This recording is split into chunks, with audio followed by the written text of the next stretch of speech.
Guarantee ಕೋಲಾಹಲ, ಗ್ಯಾರಂಟಿನೇ ಕೋಲಾಹಲ ಹಂಗಾಗ್ಬಿಟ್ಟಿದೆ. ಇದನ್ನ ಹೆಂಗಾದರೂ ಅರ್ಥ ಮಾಡ್ಕೊಳ್ಳಿ.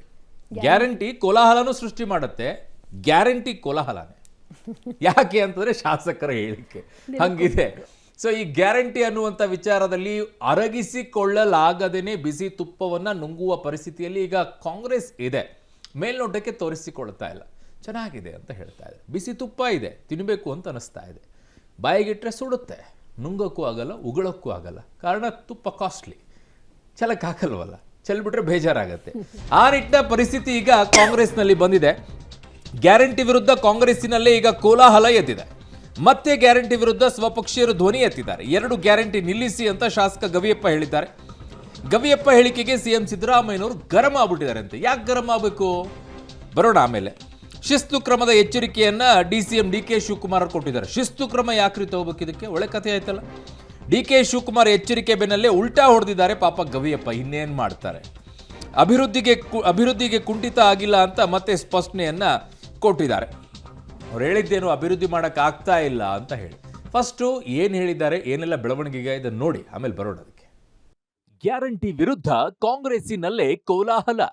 ಮತ್ತೆ ಗ್ಯಾರಂಟಿ ವಿರುದ್ಧ ಸ್ವಪಕ್ಷೀಯರ ಧ್ವನಿ. 2 ಗ್ಯಾರಂಟಿ ನಿಲ್ಲಿಸಿ ಎಂದ ಶಾಸಕ ಗವಿಯಪ್ಪ. ಕಾಂಗ್ರೆಸ್ ಗ್ಯಾರಂಟಿ ಸ್ಕೀಮ್ ವಿರುದ್ಧ ಮತ್ತೆ ಹೊಸಪೇಟೆ ಕೈ ಶಾಸಕ ಗವಿಯಪ್ಪ ಧ್ವನಿ ಎತ್ತಿದ್ದಾರೆ. ಈ ಹಿಂದೆ ಗ್ಯಾರಂಟಿಯಿಂದ ಅಭಿವೃದ್ಧಿ ಕಾರ್ಯಗಳು ಕುಂಠಿತವಾಗಿವೆ ಎಂದಿದ್ದ ಹೊಸಪೇಟೆಯ ಶಾಸಕ ಗವಿಯಪ್ಪ ಈಗ ಮತ್ತೆ ಗ್ಯಾರಂಟಿಗೆ ಅಪಸ್ವರವನ್ನ ವ್ಯಕ್ತಪಡಿಸಿದ್ದಾರೆ. 1-2 ಗ್ಯಾರಂಟಿಗಳನ್ನ ನಿಲ್ಲಿಸಿ ಅನುದಾನವನ್ನ ನೀಡಿ, 2 ಗ್ಯಾರಂಟಿ ರದ್ದು ಮಾಡೋದ್ರಿಂದ ಅನುದಾನ ಸರಿಯಾಗುತ್ತೆ ಅಂತಲೂ ಶಾಸಕ ಗವಿಯಪ್ಪ ಹೇಳಿದ್ದಾರೆ. ಇವಾಗ ಏನಂದ್ರೆ ಈ ಗ್ಯಾರಂಟಿ ಸ್ಕೀಮ್ಸ್ ಇರೋದ್ರಿಂದ ಸ್ವಲ್ಪ ಮನೆಗಳು ಕೊಡೋದು ಸ್ವಲ್ಪ ಕಷ್ಟ ಆಗ್ತಾ ಇದೆ.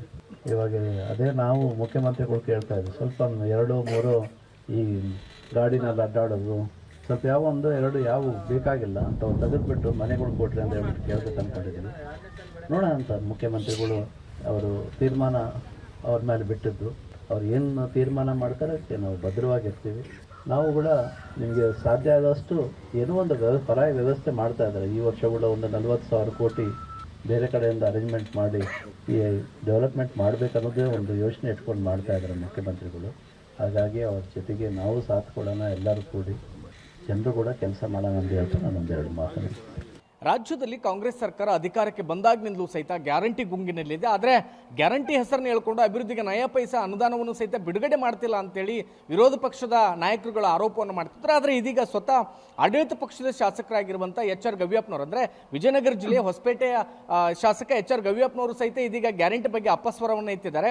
1-2 ಅಂದರೆ 2-3 ಗ್ಯಾರಂಟಿಗಳನ್ನು ಬಂದ್ ಮಾಡಿದರೆ ಅಲ್ಲಿಂದ ಅಭಿವೃದ್ಧಿ ಕಾಮಗಾರಿಗಳಿಗೆ ಅನುದಾನ ಸಿಗುತ್ತೆ, ಅಲ್ಲಿಂದ ಹಣವನ್ನಾದರೂ ಸಹಿತ ಸದುಪಯೋಗ ಪಡಿಸ್ಕೊಳ್ಬೋದು ಅನ್ನೋ ರೀತಿಯಲ್ಲಿ ಈಗ ಗ್ಯಾರಂಟಿ ಯೋಜನೆಗಳ ಬಗ್ಗೆ ಆಕ್ಷೇಪವನ್ನು ಕೂಡ ಇರ್ತದೆ. ಅದರ ಜೊತೆಗೆ ಶಕ್ತಿ ಯೋಜನೆಯನ್ನು ಕೂಡ ಬಂದ್ ಮಾಡಬೇಕು ಅನ್ನುವಂಥ ಹೇಳಿಕೆಯನ್ನು ಕೊಟ್ಟಿದ್ದಾರೆ. ಹೀಗಾಗಿ ಸದ್ಯಕ್ಕೆ ಈ ಒಂದು ಹೇಳಿಕೆ ಸಾಕಷ್ಟು ಚರ್ಚೆಯನ್ನು ಕೂಡ ಹುಟ್ಟು ಹಾಕಿದೆ. ಪ್ರಮುಖವಾಗಿ ಕಾಂಗ್ರೆಸ್ ಅಧಿಕಾರಕ್ಕೆ ಬರೋದಕ್ಕಿಂತ ಮುಂಚಿತವಾಗಿ ಚುನಾವಣೆಯಲ್ಲಿ ಗ್ಯಾರಂಟಿ ಯೋಜನೆಗಳನ್ನ ಪ್ರಚಾರ ಮಾಡಿದ್ರು. ಗ್ಯಾರಂಟಿ ಯೋಜನೆಗಳ ಹೆಸರಿನ ಮೇಲೇನೆ ಅವರು ಅಧಿಕಾರಕ್ಕೆ ಬಂದಿದ್ರು. ಆದರೆ ಇದೀಗ ಸ್ವಪಕ್ಷದ ಶಾಸಕರು ಅನುದಾನ ಬರ್ತಾ ಇಲ್ಲ ಅನ್ನುವಂಥ ಕಾರಣವನ್ನು ಮುಂದಿಟ್ಕೊಂಡು ಇದೀಗ ಗ್ಯಾರಂಟಿಗಳನ್ನು ನಿಲ್ಲಿಸಿದ್ರೆ ಸೂಕ್ತ ಅನ್ನುವಂಥ ಹೇಳಿಕೆಯನ್ನು ಕೊಟ್ಟಿರೋದ್ರಿಂದ ಸಾಕಷ್ಟು ಚರ್ಚೆಯನ್ನು ಕೂಡ ಸದ್ಯಕ್ಕೆ ಈಗ ಶಾಸಕರ ಈ ಒಂದು ಹೇಳಿಕೆ ಹುಟ್ಟು ಹಾಕಿದೆ.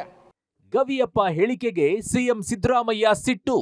ಶಿಸ್ತು ಕ್ರಮದ ಎಚ್ಚರಿಕೆ ಕೊಟ್ಟ ಡಿಸಿಎಂ ಡಿಕೆ ಶಿವಕುಮಾರ್. ಗ್ಯಾರಂಟಿ ಬಗ್ಗೆ ಶಾಸಕ ಗವಿಯಪ್ಪ ನೀಡಿರೋ ಬಹಿರಂಗ ಹೇಳಿಕೆಯಿಂದ ಸಿಎಂ ಸಿದ್ದರಾಮಯ್ಯ ಸಿಟ್ಟಾಗಿದ್ದಾರೆ. 1-2 ಗ್ಯಾರಂಟಿ ರದ್ದು ಮಾಡಿ ಅಂದಿರೋ ಶಾಸಕ ಗವಿಯಪ್ಪ ಜೊತೆಗೆ ಮಾತನಾಡ್ತೀನಿ ಅಂತ ಸಿಎಂ ಹೇಳಿದ್ದಾರೆ. ಇನ್ನೊಂದೆಡೆ ಗವಿಯಪ್ಪ ಯಾಕೆ ಹಾಗೆ ಮಾತನಾಡಿದರೋ ಗೊತ್ತಿಲ್ಲ. ಯಾವ ಶಾಸಕರು ಗ್ಯಾರಂಟಿಯ ಬಗ್ಗೆ ಮಾತನಾಡಬಾರದು, ಮಾತನಾಡಿದ್ರೆ ಶಿಸ್ತು ಕ್ರಮ ಕೈಗೊಳ್ಳುತ್ತೇನೆ ಅಂದಿದ್ದಾರೆ. ಗ್ಯಾರಂಟಿಯಿಂದ ಅಭಿವೃದ್ಧಿ ಕಾರ್ಯಗಳು ಕುಂಠಿತ ಆಗಿಲ್ಲ ಅಂತಲೂ ಸ್ಪಷ್ಟಪಡಿಸಿದ್ದಾರೆ. ಸರ್ ಗವಿಯಪ್ಪ ಅವರು ಶಾಸಕರ ಅನುದಾನಕ್ಕೆ ಗ್ಯಾರಂಟಿ ಯೋಜನೆ ಕಡಿತ ಮಾಡಬೇಕು ಅಂತ ನಿಮ್ಮ MLA ಹೇಳಿದ್ದಾರೆ.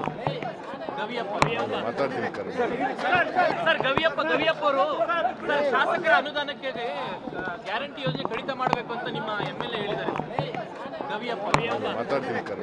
ನನಗೆ ಗ್ಯಾರಂಟಿ ನಿಲ್ಲಿಸಿ ಅಂತ ಹೇಳಿದ್ದಾರೆ ಅನ್ನೋದು ನಂಬಿಕೆ ಇಲ್ಲ, ನನಗೆ ಹೇಳೋಕ್ಕಾಗಲ್ಲ.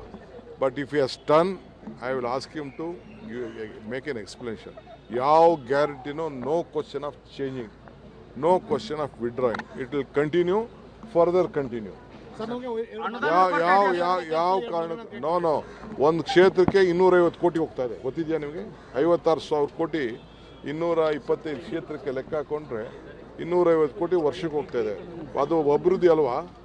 ಅದು ಅವ್ರ ವೈಯಕ್ತಿಕವಾದ ಡೆವಲಪ್ಮೆಂಟ್ ಅಲ್ವಾ? ಸಾಮಾಜಿಕವಾದಂಥ ಡೆವಲಪ್ಮೆಂಟ್ ಅಲ್ವಾ? ಏನಿಲ್ಲ, ಅವ್ರು ಏನು ಕೇಳ್ತಾ ಇದ್ದಾರೆ ಡೆವಲಪ್ಮೆಂಟ್ ಅದನ್ನು ಕೊಡ್ತಾ ಇದ್ದೀವಿ. ಡೆವಲಪ್ಮೆಂಟ್ ದುಡ್ಡಿಲ್ಲ ಅಂತಲ್ಲ, ಯಾರು ಹೇಳಿ ದುಡ್ಡಿಲ್ಲ ಅಂತ? ಹೆಚ್ಚಿಗೆ ಬೇಕಾಗಿದೆ, ಹೆಚ್ಚಿಗೆ ಕೊಡ್ತಾ ಇಲ್ಲ. ನಾವು ಕೊಡುವಟ್ಟು ಕೊಡ್ತಾ ಇದ್ದೀವಿ, ಬಜೆಟಲ್ಲಿ ಇದ್ರೆ ಕೊಡ್ತಾ ಇದ್ದೀವಿ. ಅವ್ರು ಕೇಳೋದು ಎಕ್ಸ್ಟ್ರಾ ಡಿಮಾಂಡ್ ಮಾಡ್ತಿದ್ದಾರೆ. ಎಕ್ಸ್ಟ್ರಾ ಕೊಡಲಿಕ್ಕಾಗಿಲ್ಲ ಅಷ್ಟೇ.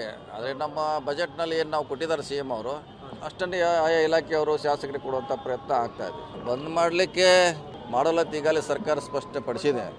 ಅದು ಇದಕ್ಕೊಂದೇ ಅಭಿವೃದ್ಧಿ ಮಾಡಲಿಕ್ಕೆ ಪ್ರಯತ್ನ ಮಾಡ್ತೀವಿ ಅಷ್ಟೇ. ಗ್ಯಾರಂಟಿ ಕಾರಣಕ್ಕಾಗಿ ಅಭಿವೃದ್ಧಿ ಕೆಲಸಕ್ಕೆ ಹಣ ಇಲ್ಲ ಅಂತ ಕಾಂಗ್ರೆಸ್ ಶಾಸಕ ಗವಿಯಪ್ಪನವರು ಹೇಳಿದ್ದಾರೆ. ಪದೇ ಪದೇ ಅವರು ಅದನ್ನೇ ಹೇಳ್ತಾ ಇದ್ದಾರೆ ಕೂಡ. ಆದರೆ ಇವತ್ತು ಇದಕ್ಕೆ ಸಿಎಂ ಹಾಗೂ ಡಿ ಸಿ ಎಂ ಇಬ್ಬರು ಕೂಡ ರಿಯಾಕ್ಟ್ ಮಾಡಿದ್ದಾರೆ. ಇಬ್ಬರು ಹೇಳ್ತಾ ಇರುವಂಥದ್ದು ಅಂಥದ್ದೇನಿಲ್ಲ, ಕರೆದು ಮಾತನಾಡ್ತೀವಿ ಅನ್ನುವಂಥದ್ದು. ಇದೇ ರೀತಿ ಬೇರೆ ಶಾಸಕರೇ ಆಗಲಿ ಗವಿಯಪ್ಪನವರಿಗೆ ಮತ್ತೊಮ್ಮೆ ಮಾತಾಡಿದ್ದೆ ಯಾವುದಾದ್ರೆ ಮುಲಾಜಿಲ್ಲದೆ ಶಿಸ್ತು ಕ್ರಮ ತೆಗೆದುಕೊಳ್ತೀವಿ ಅನ್ನುವಂಥ ಎಚ್ಚರಿಕೆಯನ್ನು ನೀಡಲಾಗಿದೆ. ಇನ್ನು ಗವಿಯಪ್ಪ ಹೇಳಿಕೆ ಮುಂದಿಟ್ಟುಕೊಂಡು ಸರ್ಕಾರದ ವಿರುದ್ಧ ಬಿಜೆಪಿ ಮುಗಿಬಿದ್ದಿದೆ. ಇದು ಕೇವಲ ಗವಿಯಪ್ಪನವರ ಅಭಿಪ್ರಾಯ ಅಷ್ಟೇ ಅಲ್ಲ, ಪ್ರತಿಯೊಬ್ಬ ಶಾಸಕರ ಅಭಿಪ್ರಾಯವೂ ಇದೆ ಅಂತ ಮಾಜಿ ಸಿಎಂ ಬೊಮ್ಮಾಯಿ ಹೇಳಿದ್ದಾರೆ. ಬಜೆಟ್ ಇಲ್ಲದಿದ್ರೂ ಗ್ಯಾರಂಟಿ ಕೊಡಲು ಮುಂದಾಗಿದ್ದಾರೆ ಅಂತ ಬೊಮ್ಮಾಯಿ ದೂರಿದ್ದಾರೆ. ಗವಿಯಪ್ಪರು ಅಷ್ಟೇ ಅಲ್ಲ, ಪ್ರತಿಯೊಬ್ಬ ಕಾಂಗ್ರೆಸ್ಸಿನ ಶಾಸಕರ ಒಂದು ಭಾವನೆ, ಅನಿಸಿಕೆ ಇದೆ. ಯಾಕಂದರೆ ಗ್ಯಾರಂಟಿ ಮಾಡುವಾಗ ಯಾವುದೇ ಹಣಕಾಸಿನ ವ್ಯವಸ್ಥೆಗಳನ್ನು ಮಾಡದೆ ಈ ಗ್ಯಾರಂಟಿಗಳನ್ನು ಮಾಡಿದ್ರಿಂದ ನೇರವಾಗಿ ಅಭಿವೃದ್ಧಿಗೆ ಹಣ ಇಲ್ದಂಗಾಗಿದೆ.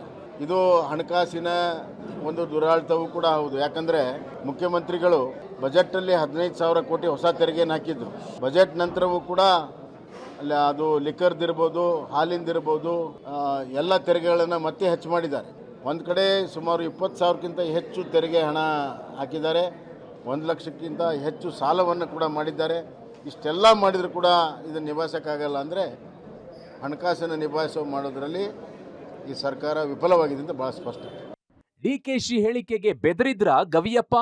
ಅಭಿವೃದ್ಧಿಗೆ ಕುಂಠಿತ ಆಗಿಲ್ಲ ಅಂತ ಮತ್ತೆ ಸ್ಪಷ್ಟನೆ.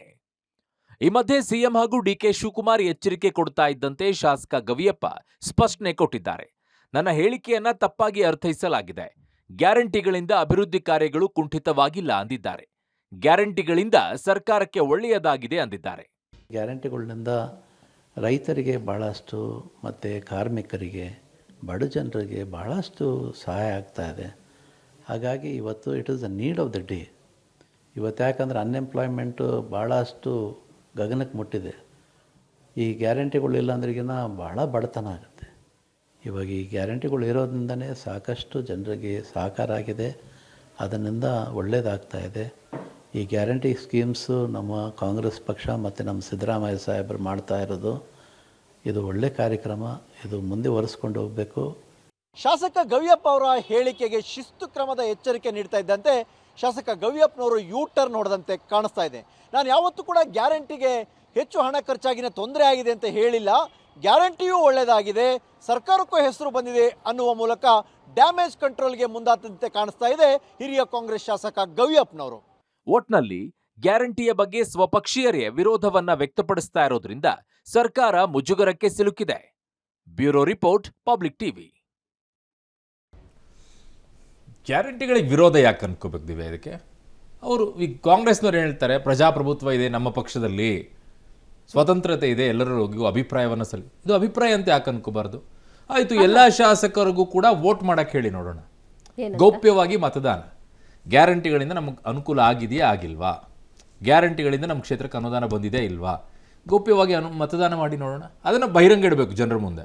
ಅಲ್ಲ ಅರುಣ್, ಈಗ ನನ್ನ ಪಾಯಿಂಟ್ ಏನಂದ್ರೆ, ಈಗ ಅವರು ಶಾಸಕರಾಗಿ ಆಯ್ಕೆ ಆಗೋದಕ್ಕೂ ಮೊದಲು ಟಿಕೆಟ್ ಹಂಚಿಕೆ ಸಂದರ್ಭದಲ್ಲಿ ಈ ಮ್ಯಾನಿಫೆಸ್ಟೋ ಅವ್ರಿಗೆ ರೆಡಿ ಆಗಿತ್ತಾ? ಹಾಗಿದ್ರೆ ಈ ಮ್ಯಾನಿಫೆಸ್ಟೋ ನಮ್ಗೆ ಒಪ್ಪಿಗೆ ಇಲ್ಲ, ನಮ್ಗೆ ಟಿಕೆಟ್ ಬೇಡ ಅನ್ಬೇಕಿತ್ತು. ಹಂಗಾಗುತ್ತೆ. ನೀವು ಪಕ್ಷದಲ್ಲಿ ಡಿಸೈಡ್ ಮಾಡ್ಕೊಂಡ್ಬಿಟ್ಟಿರುವಂತ ಗ್ಯಾರಂಟಿಗಳು ಡಿಸಿಷನ್ ಇರ್ತಾರೆ. ಹೀಗೆ ಕ್ಷೇತ್ರಕ್ಕೆ ಅಭಿವೃದ್ಧಿ ಆಗ್ತಿಲ್ವಲ್ಲ, ಚುನಾವಣೆಗೋಸ್ಕರ ಫಂಡ್ ಪಕ್ಷ ಕೊಟ್ಟಿರಲ್ವಲ್ಲ. ಈಗ ಚುನಾವಣೆಗೋಸ್ಕರ ಇನ್ವೆಸ್ಟ್ ಮಾಡಿರುವಂತ ದುಡ್ಡಾದ್ರೂ ಬರಬೇಕಲ್ಲ. ಪಾಪ ಹೇಳ್ಬಿಟ್ರು ಡಿ ಕೆ ಶಿವಕುಮಾರ್, ಏನೋ ವೈಯಕ್ತಿಕವಾಗಿ ಡೆವಲಪ್ಮೆಂಟ್ ಆಗ್ತಿಲ್ವಾ ಅಂತ ಕೇಳಿದ್ರು. ಈ ವೈಯಕ್ತಿಕ ಡೆವಲಪ್ಮೆಂಟ್ ಏನು? ನಂಗೆ ಭಾಳ ಪ್ರಶ್ನೆ ಇದೆ. ಅದು ವೈಯಕ್ತಿಕ ಡೆವಲಪ್ಮೆಂಟ್ ಏನು? ಕ್ಷೇತ್ರದ ಡೆವಲಪ್ಮೆಂಟ್ ಕೇಳೋದು.